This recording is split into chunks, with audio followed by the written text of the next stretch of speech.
swayed by the response here tonight, by the response to my campaign, by this wide set. Can everybody hear me back there? Can now. Okay. By this wide cross-section of our community, it tells me that I have the support that I need in order to carry this campaign to victory in March. Hell yeah.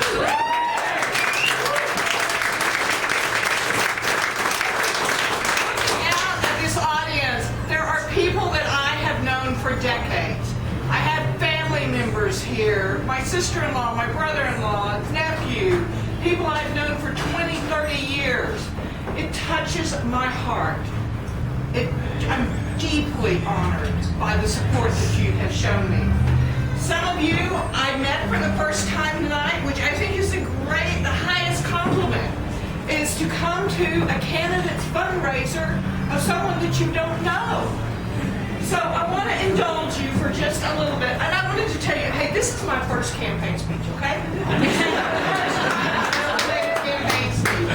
So here's what I did last night, like any good trial lawyer.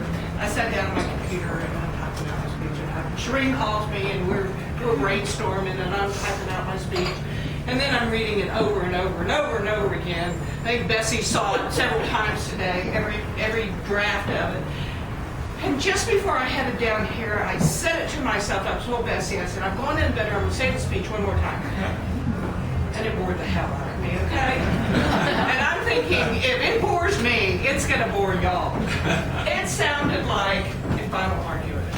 And my campaign manager over there, Hofita, is always telling me, Dayna, you sound like a prosecutor when you stand there. You sound like you're making a final argument. So, you know something? I'm not following his speech. I'm winging it up here.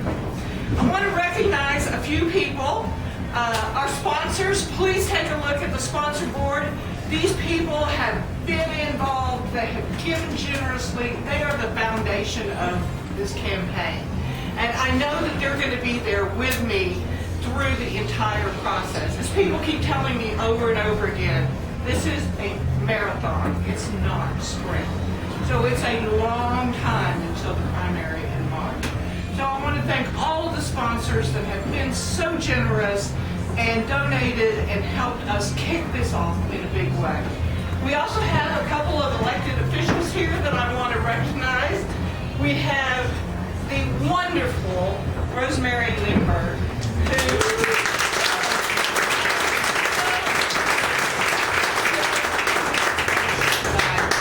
for me.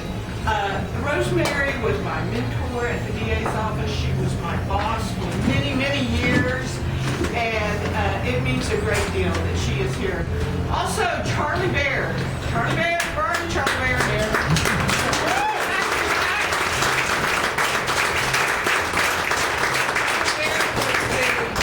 Judge on the Court of Criminal Appeals and the 299th District Court. He is my campaign treasurer. And people might not know the relationship between us. So I'm going to tell you, he's also my ex-husband.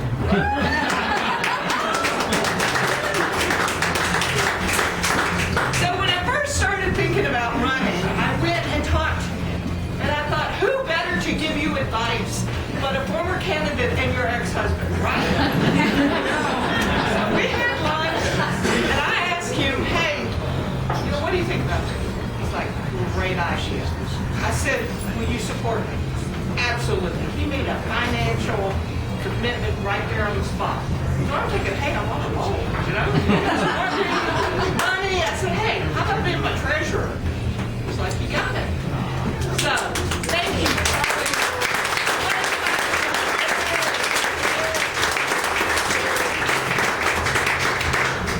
Let me tell you who's not here tonight and has been asked about over and over again, and that is my husband, Harry Miller. Those of you, and I think many people in the room know him, we all love him, even though sometimes he has scheduling issues. Thank you, Dayna. Nicely said. Yes. This is Harry's oldest friend. They've been friends since they were 14 years old. So when I told Harry that I was going to be having a fundraiser on the 25th, first of all, he's not big on political events. So I said, okay, this is one you have to be at. He's like, I can't.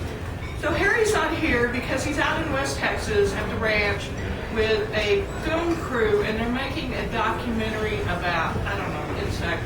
Bats. Bats. Okay, they're making a so the bats, you know, I was showing me tonight, he's making a movie about bats with my dog. So anyway, he just wants me to tell you that he is sorry that he couldn't be here. So what lies ahead? I mean, Shireen did a really good job of telling you about who I am, but here's the deal. Why are you running? This is the question I get asked over and over again. Why are you running for judge? Here's why I'm running for judge. Because I have been a prosecutor in this court, in front of these courts for 30 years, and I have tried every kind of case in wide variety, from theft cases all the way up to the most heinous baby killers. I have the experience, I have the qualifications, but let me tell you, it's not all about convictions. Being a judge in Travis County is about justice. As a prosecutor, I took an oath to see that justice is done. That is still important for our benches, for our judges, to see that justice is done. I have been extremely involved in our diversionary programs.